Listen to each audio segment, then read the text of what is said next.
नमस्कार दोस्तों, कैसे हैं आप लोग। उम्मीद करता हूं आप लोग सब अच्छे होंगे। आप देख रहे हैं अपना YouTube channel MS Computer Point 9456। मैं आपका दोस्त स्वागत करता हूं आपके अपने प्लेटफॉर्म पर। दोस्तों, उम्मीद है कि आपकी तैयारी बहुत अच्छे से चल रही होगी और बहुत अच्छे से मज़े कर रहे हैं और मज़े करते करते आपकी अपनी तैयारी जो है बहुत आगे लेके जा रहे हैं। और इसी तैयारी को चार चांद लगाने के लिए, इसी तैयारी में चार चांद लगाने के लिए और आपकी सफलता को और भी आसान करने के लिए आज हम अपने सेशन के साथ, नए सेशन के साथ शुरू क्लास में आज उपस्थित हैं। और अपना सेशन शुरू करने से पहले मैं आपको एक थोड़ी जानकारी दे देता हूँ। वह जानकारी यह है कि आधुनिक इतिहास की प्लेलिस्ट बना दी गई है। लगभग 30 वीडियोस हमारी उसमें हो चुकी हैं। आप प्लेलिस्ट में जाइए, वहाँ से भारतीय आधुनिक इतिहास नाम की एक प्लेलिस्ट है, वहाँ पर आप क्लिक करिए। शुरू से लेकर यानी कि कंपनियों के आगमन से लेकर और द्वितीय गोलमेज सम्मेलन तक की जितनी कहानी है उनको हमने बहुत अच्छे तरीके से सजाया है और बहुत सिंपल और आसान वे में हमने उसको बताने की कोशिश की है।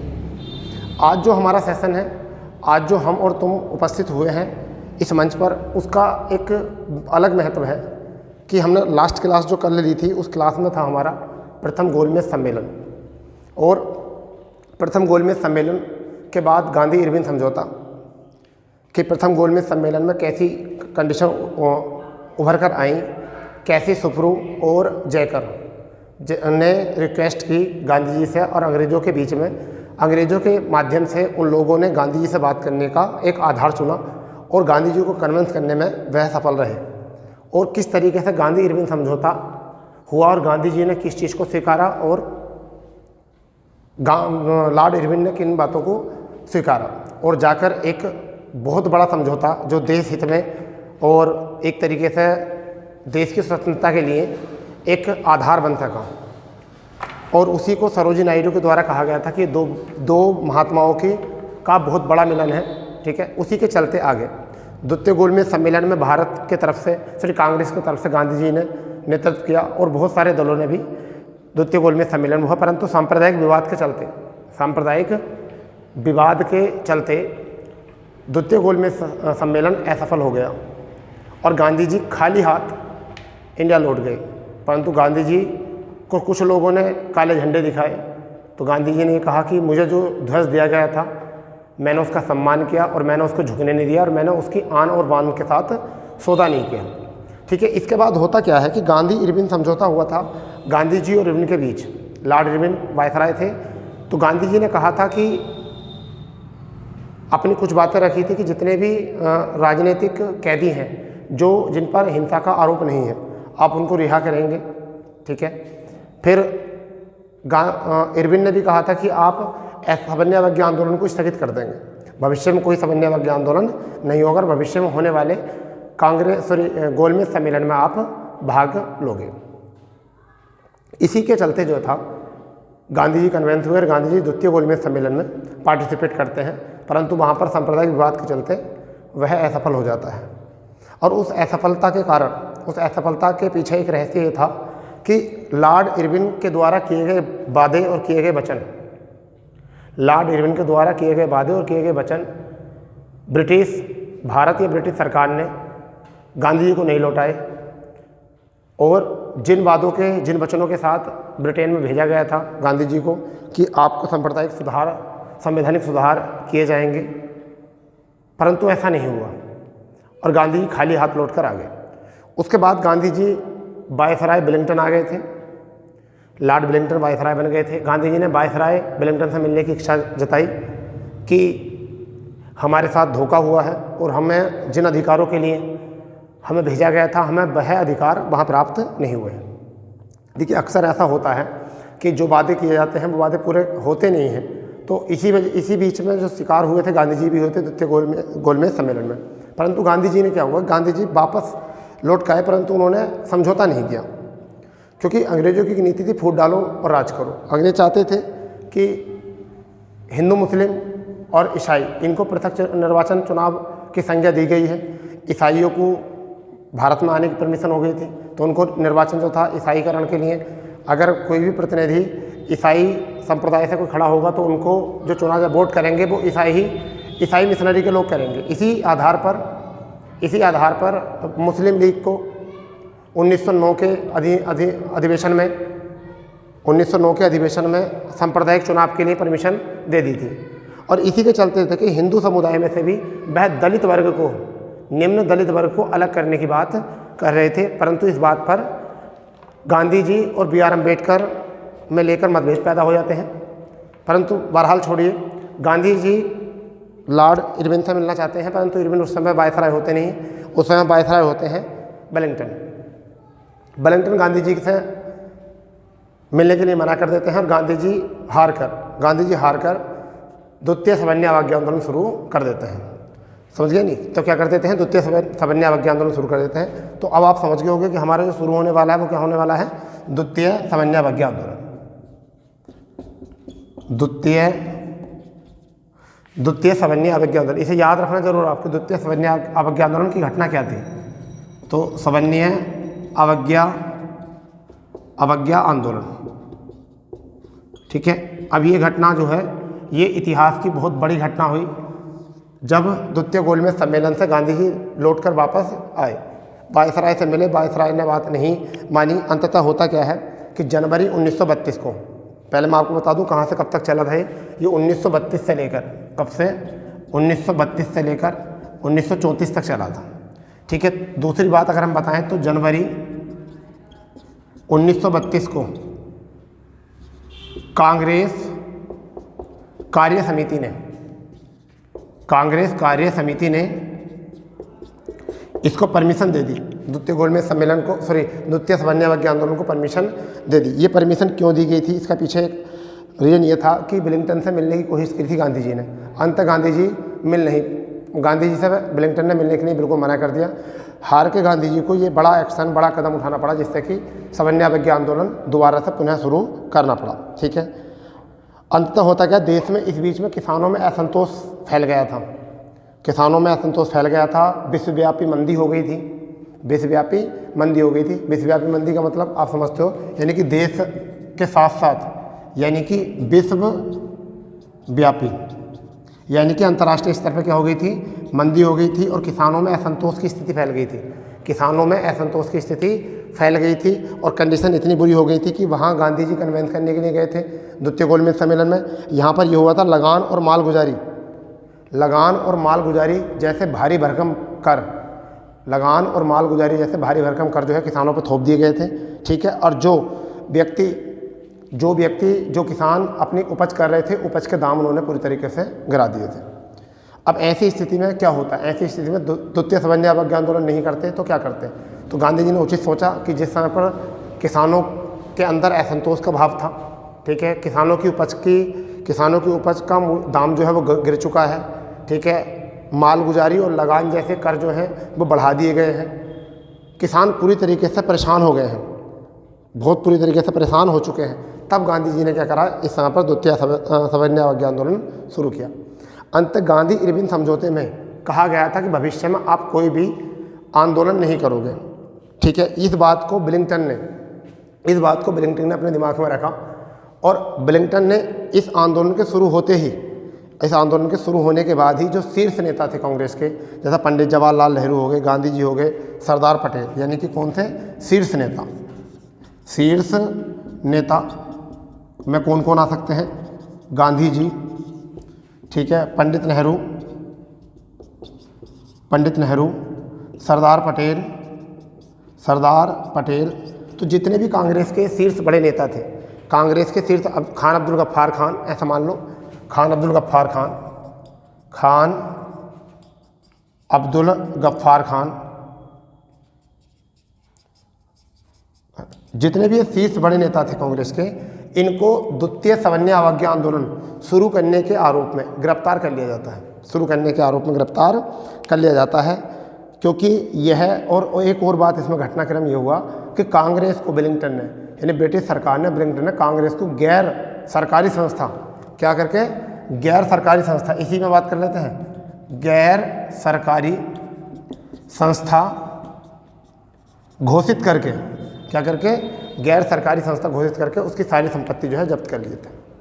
तो अभी तक की कहानी आप ये समझिए बहुत अच्छे तरीके से कि क्या हुआ, बहुत अच्छे तरीके से इस बात को समझिए कि मैं आपको बताना चाहता हूँ कि वो क्या कंडीशन हुई। चलिए, अब हमने थोड़ी सी पृष्ठभूमि जमा दी है आपकी नज़र में, आप थोड़ा सा भी समझ संयम हो जाएगा आपको क्या था सवर्णीय अवज्ञा आंदोलन। द्वितीय सवर्णीय अवज्ञा आंदोलन क्यों शुरू किया गया? जब द्वितीय गोलमेज सम्मेलन में गांधी जी के बातों को नहीं रखा गया, गांधी जी से जो वादे गांधी इरविन समझौते में किए गए थे वो वादे पूरे नहीं किए गए। गांधी जी सांप्रदायिक विवाद को लेकर इंडिया लौट आते हैं, वह आकर किससे मिलते हैं? वेलिंगटन से आकर मिलते हैं। वेलिंगटन मिलने से मना कर देता है। किसानों के ऊपर लगान और मालगुजारी जैसी बहुत बड़े बड़े बोझ, कर के बोझ डाल दिए गए थे। किसानों में असंतोष की स्थिति फैली हुई थी क्योंकि अधिकांश जनता किसान और ग्रामीण परिवार से बिलोंग करती थी। तो गांधी जी ने सोचा कि चलिए ऐसा करते हैं, हम देश के यानी अंग्रेजों के विरुद्ध जो है आवाज़ उठाते हैं। तब गांधी जी ने जो है द्वितीय सवर्णीय अवज्ञा आंदोलन शुरू किया। कब किया? जनवरी में शुरू किया, ठीक है। इसी के साथ जो बड़े नेता थे, देश व्यापी मंदी को देखकर गांधी जी ने काम किया था।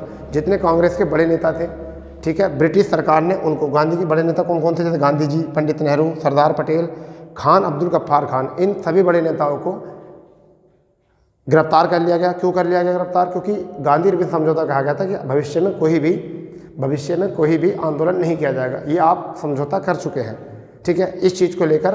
और कांग्रेस को गैर सरकारी संस्था के रूप में घोषित कर उनकी सारी संपत्ति को जब्त कर लिया। तो कांग्रेस की, ये समझिए, कांग्रेस को कब जब्त किया गया, कौन से समय पर जब्त किया गया? तो क्वेश्चन आता है सवर्णीय अवज्ञा आंदोलन कब से कब तक? द्वितीय सवर्णीय अवज्ञा आंदोलन 34 तक ही चला था। अंततः होता क्या है कि बहुत सारे किसान जो कर चुकता नहीं करते थे, जो उस समय पर किसान चुकता कर नहीं कर पा रहे थे, तो लोगों ने ब्रिटिश सरकार ने उन प्रदर्शनकारियों पर, जो ब्रिटिश सरकार के विरुद्ध प्रदर्शन कर रहे थे, उन पर लाठीचार्ज करने का ऑर्डर दे दिया। और जितने भी किसान भाई, किसान लोग, ग्रामीण परिवार से बिलोंग करने वाले लोग, वो लगान की वसूली लगान दे नहीं पा रहे थे, लगान चुकता नहीं कर पा रहे थे, तो उनके पशुओं को एक तरीके से जब्त कर लिया गया, उनकी संपत्ति जब्त कर ली गई, ठीक है। उनकी जो पशु, मकान, ज़मीन सब आदि पर कब्जा उन लोगों ने कर लिया। तो इस चीज़ से देश में आग सी फैल गई, प्रदर्शनकारियों की संख्या और बढ़ गई। जब ये आंदोलन शुरू किया गया, द्वितीय सवर्णीय अवज्ञा आंदोलन जब ये शुरू किया गया तो बहुत एक छोटी कड़ी के रूप में आंदोलन शुरू किया गया था। अंततः इनकी संख्या लाखों में हो गई और ये देशव्यापी आंदोलन बनकर उभरा। कैसा? देशव्यापी आंदोलन बनकर उभरा। गांधी जी को ऐसा लगा, गांधी जी को जेल में डाल दिया गया, इन सब बड़े नेताओं को जो है कांग्रेस के जितने भी गिरफ्तार करके इन्हें जेल में डाल दिया गया था। तो गांधी ने सोचा कि द्वितीय सवर्णीय अवज्ञा आंदोलन एक हिंसक आंदोलन बनने वाला है। और जब हिंसक आंदोलन बना, उसको देखकर, हिंसक आंदोलन को नज़र में रखते हुए गांधी जी ने इसे 1934 में स्थगित कर दिया। कब कर दिया? 1934 में।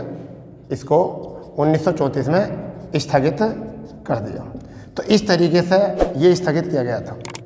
जबकि प्रथम सवर्णीय अवज्ञा आंदोलन जो स्थगित किया गया था, वह स्थगित किया गया था गांधी इरविन समझौते से पहले। गांधी और इरविन के बीच में समझौता जब किया गया था, तो पहला सवर्णीय अवज्ञा आंदोलन जब स्थगित किया गया था। दूसरा सवर्णीय अवज्ञा आंदोलन स्थगित किया गया जब ये आंदोलन बहुत बड़े तबके में पहुंच गया, ठीक है। गांधी जी को लगा कि कहीं ऐसा ना हो ये हिंसक रूप ले ले आंदोलन, क्योंकि हम चाहते हैं अहिंसा के रूप पर चलने की। ऐसा ना हो कि इसमें युवा वर्ग जो है वह ख़त्म हो जाए पूरी तरीके से युवा वर्ग पीड़ित हो जाए, बच्चे, महिलाएं पूरी तरीके से इसमें पीड़ित हो जाए, ठीक है। इसके चलते जो है 1934 में स्थगित कर दिया गया। जैसे ही इधर स्थगित किया गया, जैसे ही द्वितीय सवर्णीय अवज्ञा आंदोलन स्थगित किया गया, वैसे ही ब्रिटिश सरकार में इधर द्वितीय सवर्णीय अवज्ञा आंदोलन चल रहा था, इधर कांग्रेस के बड़े बड़े नेता को जेल में डाला जा रहा था, प्रदर्शनकारियों पर लाठीचार्ज की जा रही थी, किसानों पर टैक्स लगाए जा रहे थे, लगान वसूला जा रहा था उनसे। इसी बीच में सरकार ने दलित वर्ग के लिए सांप्रदायिक पंचायत की घोषणा कर दी, ठीक है। सांप्रदायिक पंचायत की घोषणा कर दी 1932 में। अब आप ये देखिए कि ये क्या होता है सांप्रदायिक पंचायत, यानी सांप्रदायिक पंचायत जिसे कम्युनल अवार्ड बोलते हैं, क्या था, क्या करा ये, ठीक है। तो हम बोल देते हैं सांप्रदायिक पंचायत। अब किस पर आते हैं? सांप्रदायिक पंचायत, जिसे हम क्या बोलते हैं? कम्युनल अवार्ड इसको बोलते हैं, कम्युनल अवार्ड, ठीक है। इसकी डेट आप याद रख सकते हैं 1932। तो अब हम इसको सीखते हैं कि हम जानते हैं कि क्या था ये कम्युनल अवार्ड, क्या था सांप्रदायिक पंचायत। ठीक है, होता है क्या, होता क्या, ब्रिटिश प्रधानमंत्री इस टाइम पर, इस समय पर एक प्रधानमंत्री थे ब्रिटिश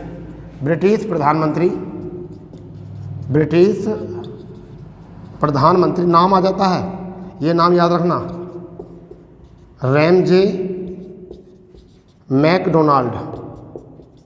ठीक है, इस समय पर जो ब्रिटिश प्रधानमंत्री थे वो रैमजे मैकडोनाल्ड थे। इस समय जो प्रधानमंत्री थे वो कौन थे, रैमजे मैकडोनाल्ड थे। उन्होंने 16 अगस्त 1932 को, कब, 16 अगस्त 1932 को सांप्रदायिक पंचायत या कम्युनल अवार्ड की घोषणा की। कम्युनल अवार्ड की घोषणा की। ये क्या था कम्युनल अवार्ड, देखिए 1931 में जो द्वितीय गोलमेज सम्मेलन हुआ था वह दलितों को पृथक निर्वाचन चुनाव को लेकर हुआ था। वह बात गांधी जी ने नहीं मानी, इस वजह से दलितों और गांधी जी यानी BR अम्बेडकर और गांधी जी के बीच में मतभेद स्थापित हो गए। तो अब बाद में समझ में आ गया, दोनों के चलते जो है गांधी जी को गिरफ्तार कर लिया गया था, यहाँ पर। तो अब सरकार को पूरा मौका मिलेगा कि दलित वर्ग के बारे में पूरी तरीके से सोचने और समझने के लिए, उनके पक्ष में बात करने के लिए। ठीक है, इस बीच में जो ब्रिटिश प्रधानमंत्री रैमजे मैकडोनाल्ड ने राष्ट्रीय पंचांग कर दिया, यानी कि क्या, जैसे ईसाई, सिख, ठीक है, मुस्लिम, इसी तरीके से दलित वर्गों के लिए विधानमंडल में, किसमें, विधानमंडल में आरक्षित सीटें, क्या करने के लिए, आरक्षित सीटें, यानी कि आरक्षित स्थान देने के लिए एक अवार्ड था। क्या था, जैसे ईसाइयों के लिए आरक्षित सीटें थीं, सिखों के लिए आरक्षित सीटें थीं, ठीक है, मुस्लिमों के लिए विधानमंडल में आरक्षित सीटें थीं, इसी प्रकार से दलित वर्गों के लिए भी विधानमंडल में जो थी आरक्षित सीटों के लिए स्थान देने के लिए एक कम्युनल अवार्ड दिया गया। इसे कहा जाता है कम्युनल अवार्ड।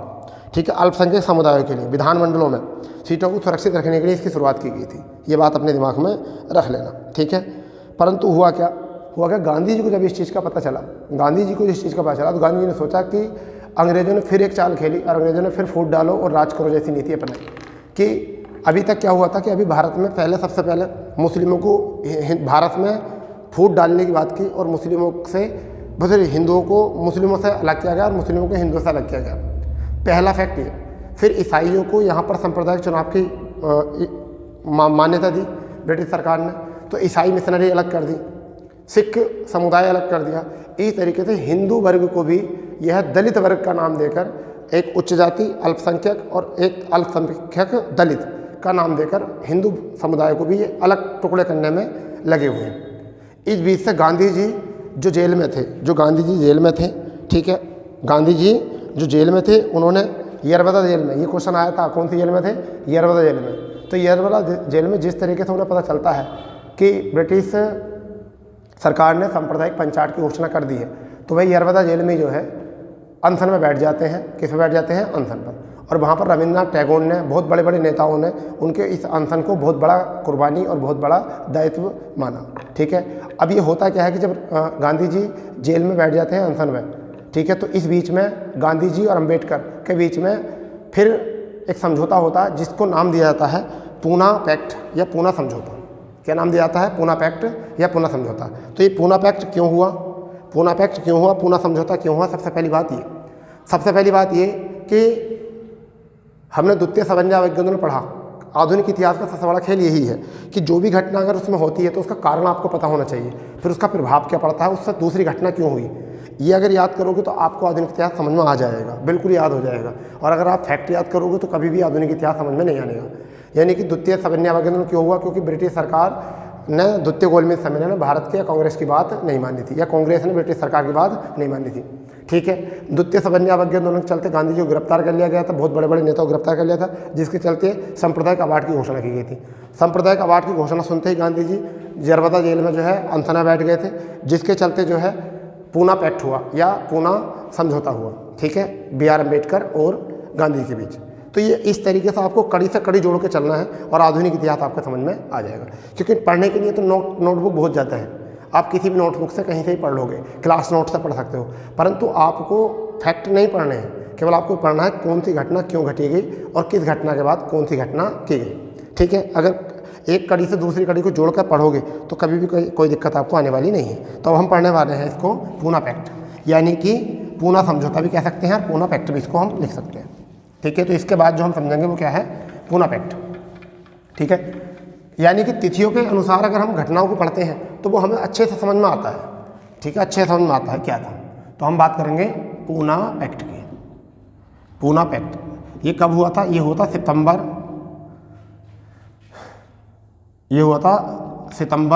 1932 में। सितंबर 1932 में हुआ था। कब हुआ था, सितंबर 1932 में। सबसे पहली बात ये क्यों हुआ था, देखिए होता है क्या, दलित वर्ग को पृथक निर्वाचन मंडल, दलित वर्ग को प्रथम निर्वाचन मंडल की सुविधा दिए जाने के बाद में गांधी जी ने, यानी कि पहला कारण क्या था इसका, यानी कि कारण क्या था, सबसे पहले ये जो दलित वर्ग को पृथक निर्वाचन की सुविधा देने के लिए गांधी जी ने यरवदा जेल में क्या किया, अनशन किया। ठीक है, क्या किया, यरवदा जेल में अनशन किया। उन्होंने ये सोचा कि हिंदू समुदाय में से भी एक दलित समुदाय को अलग किया जा रहा है और ब्रिटिश सरकार की एक अलग नीति है, एक अलग पॉलिसी है कि वह यह चाहते हैं कि हिंदू समुदाय को भी और भी तोड़ा जाए, फूट डाली जाए और फिर हम उस पर अच्छे तरीके से राज करेंगे। देखिए इसका मतलब ये होता है, जब एक ही परिवार के झगड़े जब नहीं निपटेंगे तो वो परिवार अपने आप को पूरी तरीके से सुधार के नहीं चल सकता। तो उन्हें सोचा अगर भारत में फूट डल जाएगी, भारत के अंदर अपने अपने समुदायों को लेकर फूट डाली जाएगी तो शायद भारत उस स्थिति में नहीं होगा कि देश की स्वतंत्रता या देश के शासन को चला सके और भारत जो है वो डोमिनियन स्टेट के रूप में ही चलता रहेगा, यानी कि वास्तविक शक्ति जो है वो ब्रिटिश सरकार के हाथ में ही रहेगी। उनके दिमाग में था, उसी को कहा जाता फूट डालो और राज करो। तो ये अनशन में बैठ गए, अनशन इन्होंने शुरू कर दिया। टैगोर ने गांधी जी के बारे में कहा था उस समय पर कि भारत की एकता और उसकी उत्कृष्टता या सामाजिक अखंडता के लिए गांधी जी का एक बहुत बड़ा ये उत्कृष्ट बलिदान है। ये गांधी जी का कैसा है, एक उत्कृष्ट बलिदान है। तो ये उत्कृष्ट बलिदान की संज्ञा किसने दी थी, इस अनशन को उत्कृष्ट बलिदान की जो संज्ञा दी थी, बलिदान की संज्ञा दी थी अनशन की, वो किसने दी थी, वो टैगोर ने दी थी। किसने दी थी, टैगोर ने। ये वाली बात आ जाती है कि गांधी जी के अनशन को, यरवदा जेल में होने वाले गांधी जी के अनशन को उत्कृष्ट बलिदान की संज्ञा किस व्यक्ति ने दी थी। तो ऑप्शन में आ जाता है पटेल और टैगोर, पंडित नेहरू। ठीक है, एक आध विकल्प और मिल जाता, तो यहाँ बच्चों को कन्फ्यूजन रहता। तो ऐसे फैक्ट निकल कर आते हैं। तो यहाँ पर किसने कहा था, टैगोर ने कहा था। उन्होंने कहा था कि हमारे व्यक्तित्व, हृदय और महान तपस्या के आदर प्रेमी का हम इनका अनुसरण करते हैं, यानी कि हम अपने हृदय से इनके इस अनशन का अनुसरण करते हैं। हम क्या करते हैं, अनुसरण करते हैं, इनको सपोर्ट करते हैं। ठीक है, मदन मोहन मालवीय और राजेंद्र प्रसाद और पुरुषोत्तम दास टंडन, ये बहुत सारे व्यक्ति ऐसे थे। इन्होंने जो है इन्होंने जैसे क्या करा कि एक तो मदन मोहन मालवीय, ठीक है, एक व्यक्ति ये थे। दूसरे व्यक्ति अगर हम बात करें तो दूसरे व्यक्ति यहाँ पर जो थे वो थे पुरुषोत्तम दास टंडन, यानी कौन थे, पुरुषोत्तम दास। ठीक है, तीसरे व्यक्ति अगर हम बात करें राजेंद्र प्रसाद। ठीक है, इन सब के प्रयत्नों से गांधी जी और बी आर अम्बेडकर के बीच में एक समझौता किया गया। उन्होंने कहा कि बात को बैठकर निपटा लीजिए। उधर गांधी जी जो थे वो अनशन पे बैठे थे, उधर बी आर अम्बेडकर बात करना चाह नहीं रहे थे, क्योंकि उनके दलितों के ऊपर अत्याचार की बात आई थी कि दलितों को जो है विधानमंडल में आरक्षित सीटें नहीं दी गई हैं। ठीक है, इस चीज़ को लेकर जो थे बी आर अम्बेडकर गांधी जी से बात करने के लिए तैयार नहीं थे। परंतु फिर भी गांधी जी से को कन्विंस किया। किन्होंने कन्विंस किया, मदन मोहन मालवीय, पुरुषोत्तम दास टंडन और राजेंद्र प्रसाद ने इनको प्रयत्न किया। और बहुत ज़्यादा प्रयत्न करने के बाद एक भूमिका सी राजगोपालाचारी की भी रहती है। इसमें चाहो तो लिख लो, सी राजगोपालाचारी। ठीक है, इनकी भी एक भूमिका रहती है बहुत इंपॉर्टेंट, ये भी इन प्रयत्न में शामिल थे। तो मदन मोहन मालवीय, पुरुषोत्तम टंडन, राजेंद्र प्रसाद और सी राजगोपालाचारी, इन सब के प्रयत्नों से जब जाकर गांधी जी और बी आर अम्बेडकर के बीच में पूना में एक समझौता होता है, जिसे नाम दिया गया था पूना पैक्ट या पूना समझौता। अब बात आई समझने की पूना समझौता क्यों हुआ था और क्या कारण था इसका। तो जब तक हमें कारण पता ना हो, जब तक हमें कोई दिक्कत जब तक हमें कोई उस कारण का पता, उस प्रॉब्लम का पता नहीं चलेगा, जब तक हम घटनाक्रम को याद नहीं करेंगे। और इसमें ये किया गया, जब समझौता किया गया तो गांधी जी ने ये बात रखी, गांधी जी ने बी आर अम्बेडकर से बात रखी कि जितने भी हमारे विधानमंडल हैं, दलित वर्ग के लिए सीटें जितनी हैं 71, कितनी सीटें थी दलित वर्ग के लिए, पहले जो थी वो कितनी सीटें थी 71 थी, ठीक है, पहले जो सीटें थी वो कितनी थी 71 थी। फिर इस समझौते के बाद में उनकी संख्या 147 कर दी गई थी। कितनी कर दी गई थी 147, इनकी संख्या कितनी कर दी गई थी 147 कर दी गई थी, समझ गए नहीं। तो इस समझौते से एक फ़ायदा ये हुआ था। फिर गांधी जी ने जो है, गांधी जी से बात कही कि तुमने आज अभी तक गांधी जी ने दलित वर्ग को फिर हरिजन नाम से पुकारा, ठीक है, गांधी जी ने दलित वर्ग को किस नाम से पुकारा, हरिजन नाम से पुकारा। और केंद्रीय विधानमंडल में सुरक्षित सीटें 18 थी, ठीक है, उनमें केंद्रीय विधानमंडल में जो सीटें थीं उनमें भी 18% की वृद्धि की गई। कितनी की गई 18% की वृद्धि की गई। तो अब यहाँ पर समझ लीजिए इसको क्विक तरीके से, अब इसको समझ लीजिए क्विक तरीके से। ये तो थी पूरी स्टोरी। अब हम इसे कैसे याद रखेंगे। पूना पैक्ट क्यों हुआ, तो पूना पैक्ट इसलिए हुआ था कि जब सांप्रदायिक अवार्ड की घोषणा कर दी थी ब्रिटिश सरकार ने। सांप्रदायिक अवार्ड क्या होता था, सांप्रदायिक अवार्ड होता था कि दलित वर्ग जो सिख थे, मुस्लिम थे और ईसाई थे, उन्हीं के तरह दलित वर्गों को भी विधानमंडलों में सीटों को आरक्षित करने के लिए ब्रिटिश सरकार ने घोषणा की थी जिससे कि केंद्रीय विधानमंडल में। परंतु गांधी जी ने भी यही किया बाद में, परंतु गांधी जी ये नहीं चाहते थे कि दलितों को हिंदू समुदाय से अलग होकर ये आरक्षण मिले। वो चाहते थे कि हिंदू समुदाय के सभी लोग एक साथ रहकर इस आरक्षण को स्वीकारें और सब हम लोग एक साथ होकर स्वतंत्रता की लड़ाई लड़ें, ठीक है। तो दलित वर्ग के पृथक निर्वाचन की सुविधा के चलते गांधी जी ने यरबदा जेल में अनशन शुरू कर दिया था। और उस अनशन को उत्कृष्ट बलिदान की संज्ञा जो दी थी टैगोर ने दी थी।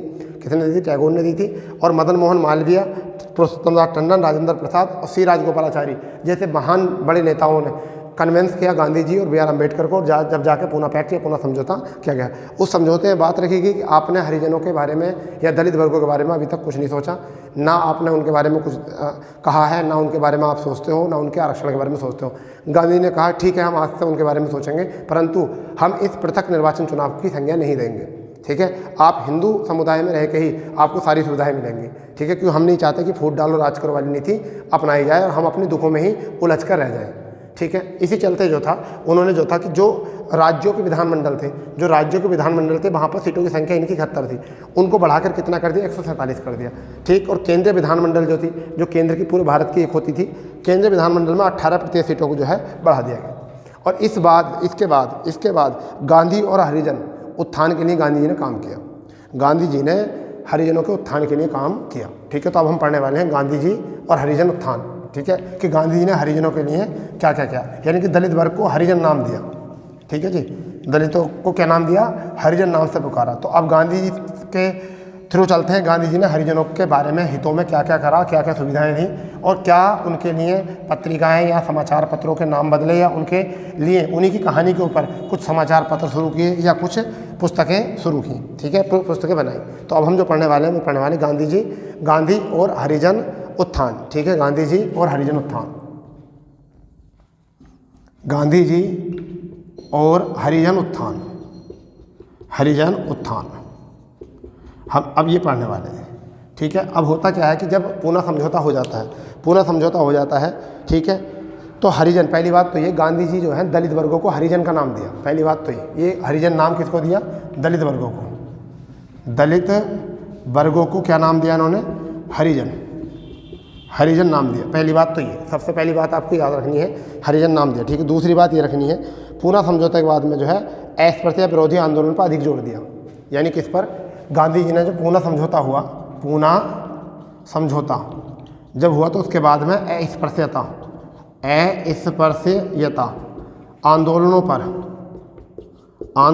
पर अधिक जोर दिया, क्योंकि दलितों का कहना यह था कि जब तक हमारे देश में अस्पृश्यता जैसे एक महान प्रथा यानी एक कुरीति जिंदा रहेगी, जब तक ऊंच नीच बनी रहेगी। तो गांधी जी ने कहा कि सबसे पहले अस्पृश्यता जैसे शब्द को ख़त्म किया जाए और देश में जो छुआछूत या अस्पृश्यता जैसी बात चल रही थी उसको दबाया और उनको लोगों को कन्वेंस किया कि ऐसा कुछ नहीं है, ये सब हमारे एक तरीके से सभी एक है, ठीक है, सभी एक ईश्वर की संतान है, ठीक है, अधिक समय दिया। और उन्होंने एक हरिजन सेवक संघ की स्थापना की। इसके बाद में इन्होंने क्या करी, हरिजन सेवक संघ हरिजन सेवक संघ की स्थापना की। ठीक है, किसकी स्थापना करी? हरिजन सेवक संघ, यानी कि हरिजनों की सेवा करने का एक संघ, ठीक है, उसकी स्थापना की। ठीक है, बाद में 1932 में ही 1932 में हरिजन कल्याण के लिए भारतीय अखिल छुआछूत विरोधी लीग बनाई। यानी कौन सी बनाई? भारतीय अखिल छुआछूत, कैसी? छुआछूत कमेटी बनाई है, समान चलिए कमेटी या लीग, छुआछूत लीग बनाई। किसके लिए? हरिजनों के उत्थान के लिए। तो पहली बात ये, दलितों को हरिजन नाम दिया। पूना समझौते के बाद अस्पृश्यता आंदोलन पर अधिक जोर दिया। हरिजन सेवक संघ की स्थापना की। हरिजनों के कल्याण के लिए भारतीय अखिल छुआछूत लीग की स्थापना की। किसकी लीग की स्थापना की? छुआछूत लीग की स्थापना की। ठीक है, फिर हरिजन नामक साप्ताहिक पत्र भी निकाला। क्या करा? हरिजन नामक क्या बनाया? साप्ताहिक पत्र। ठीक है, ये भी बनाया, जो एक सप्ताह में एक बार आता था। ये भी इसकी शुरुआत की, यानी इससे पहले नहीं हो रहा था ऐसा, ये पूना पैक्ट के बाद हुआ। अंत क्या होता है?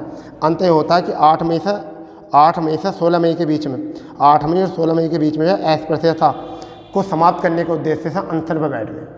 गांधी जी इसी समय पर क्या बैठे? देश से बिल्कुल अस्पृश्यता को समाप्त करने के लिए अनशन में बैठ गए। ठीक है, और वर्धा में 1933 में, कब? 1933 में वर्धा में गांधी जी ने हरिजन यात्रा प्रारंभ की। समझ गए? क्या करी? वर्धा में कब? 1933 में। कैसी? हरिजन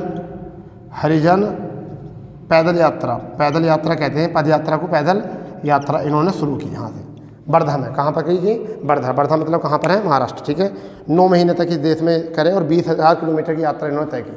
9 महीने तक कितने हज़ार तक? 20,000 किलोमीटर तक की इन्होंने यात्रा की। और लोगों को पूरे देश में इन्होंने, मतलब जो जहाँ हरिजनों की संख्या ज़्यादा थी, वहाँ पर जहाँ छुआछूत जैसी ये एक कुरीति फैली हुई थी, वहाँ पर लोगों को कन्विंस किया। ठीक है, कि हम छुआछूत को पूरी तरीके से समाप्त करना चाह रहे हैं। ठीक है, और पूरी तरीके से सभाओं को भंग किया। ठीक है, और इसी के चलते यात्रा के दौरान कई स्थानों पर गांधी जी को काले झंडे दिखाए गए और कई जगह पर सभाएं उनकी भंग कर दी गई। ठीक है, और गांधी जी के विरुद्ध जो है पर्चे भी बांटे गए, परंतु गांधी जी अपने मार्ग से कभी नहीं भटके। गांधी जी को काले झंडे क्यों दिखाए गए? गांधी जी को पर्चे को फेंके गए क्योंकि गांधी जी की 2 कंडीशन जो थी वो ब्रिटिश भारतीयों के दिमाग में घूम रही थी। तो ये भगत सिंह राजगुरु सुखदेव को फांसी से क्यों नहीं बचाया? दूसरी बात ये, द्वितीय गोलमेज सम्मेलन में जब ब्रिटेन में गए थे तो ब्रिटिश सरकार से कन्वेंशन को लेकर कोई दिक्कत नहीं थी भारतीयों को। सब लोग ये सोच रहे थे कि गांधी जी केवल भारत का, कांग्रेस का पैसा उठाकर विदेश में और केवल वापस लौट कर आ गए अपनी मौज मस्ती। ये भी और कांग्रेस के उदारवादी नेताओं की तरह है, पैसा बर्बाद करना इन्होंने भी शुरू कर दिया। इस वजह से इनको झंडे दिखाए जा रहे थे। ठीक है, तो ये कुछ कंडीशन थी। इसी बीच देश में तृतीय गोलमेज सम्मेलन, इसी बीच जो था 1932 में तृतीय गोलमेज सम्मेलन की घोषणा हो गई। ठीक है, क्या हो गई? तृतीय गोलमेज सम्मेलन की। तो अब जो हम पढ़ने वाले हैं तृतीय गोलमेज सम्मेलन की। क्या था तृतीय गोलमेज सम्मेलन और उसमें क्या क्या चेंजिंग हुए, क्या कहा गया था तृतीय गोलमेज सम्मेलन में। ठीक है, तृतीय गोलमेज सम्मेलन 17 नवंबर से लेकर और 24 दिसंबर तक चला था ये तृतीय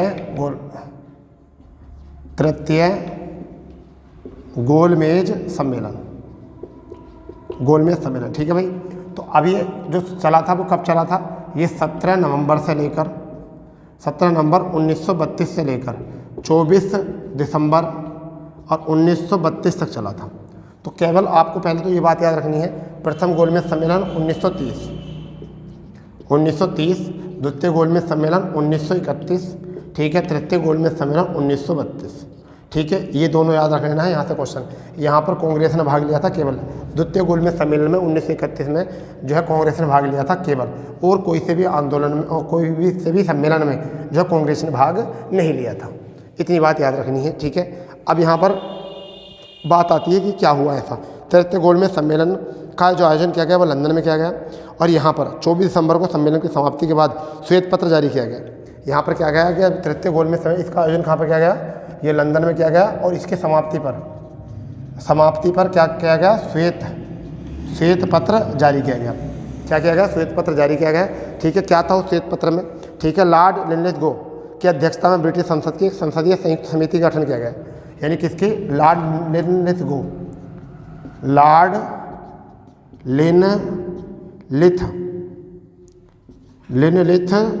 की अध्यक्षता में एक क्या करा गया? एक समिति का गठन किया गया। समझ गए क्या किस चीज़ का गठन किया गया? एक समिति का गठन किया गया अध्यक्षता में किसका? संयुक्त संसद, एक संयुक्त समिति का गठन किया गया। किसका? संयुक्त समिति का, संयुक्त समिति का गठन किया गया। ठीक है जी, किसका गठन किया गया? संयुक्त समिति का गठन किया गया। तो समझिए तृतीय गोलमेज सम्मेलन कब हुआ था? 17 नवंबर 1932 को हुआ था, 24 दिसंबर तक ये चला था। और कहाँ पर इसका आयोजन किया गया था? लंदन में इसका आयोजन किया गया था। और इसकी समाप्ति में एक श्वेत पत्र जारी किया गया और लॉर्ड लिनलिथगो की अध्यक्षता में संयुक्त समिति का गठन किया गया, जिसमें क्या बात थी? केवल एक ही बात याद रखनी है आपको, केवल एक ही बात इसमें, क्योंकि यहाँ पर जो था ब्रिटिश सरकार को एक बिल पेश किया गया था। ब्रिटिश सरकार को एक बिल पेश किया गया था किसके लिए? भारत शासन अधिनियम के लिए, 1935 के लिए। ठीक है, ब्रिटिश सरकार को अगर क्या किया गया था? भारतीय शासन अधिनियम के लिए, उसे कहते हैं श्वेत पत्र। यानी उन्होंने एक परमिशन दे दी थी कि 1935 में क्या परमिशन दे दी गई थी? भारतीय शासन अधिनियम या भारत सरकार अधिनियम, ऐसा लिख सकते हैं। भारत सरकार अधिनियम का नाम दे दिया गया था। भारत सरकार अधिनियम का उसको नाम दे दिया गया था। क्या कि इस अधिनियम के अंतर्गत जो है भारतीय शासन चला सकते हैं, इस तरीके से नाम दिया गया था। इस तथ्य गोलमेज में कह सकते हैं इसको भारत समान अधिकार भी कहते हैं। इसको क्या कहते हैं? भारतीय सरकार अधिनियम को क्या कहते हैं? भारत समान अधिनियम। इसका एक अन्य नाम ये भी आ जाता है परीक्षाओं में, क्या कहा जाता है इसको? भारत समान अधिनियम। तो ये क्वेश्चन कई बार आया है परीक्षा में कि किस अधिवेशन को भारत समान अधिनियम के नाम से जाना जाता है। ठीक है जी, लघु दिवस इसे बोलते हैं। ठीक है भाई, तो इसके बाद जो है हमारा जो है कांग्रेस समाज पार्टी बनती है या समाज के लिए मंत्रिमंडल का गठन होता है इसके बाद। ठीक है, तो उसकी कहानी जो है हम कल देखेंगे नए सेशन के साथ। तो आज के लिए केवल इतना ही। सेशन में अगर आपको मज़ा आया है तो अपने दोस्तों में शेयर करें, सब्सक्राइब करें, लाइक करें। जय हिंद, जय भारत।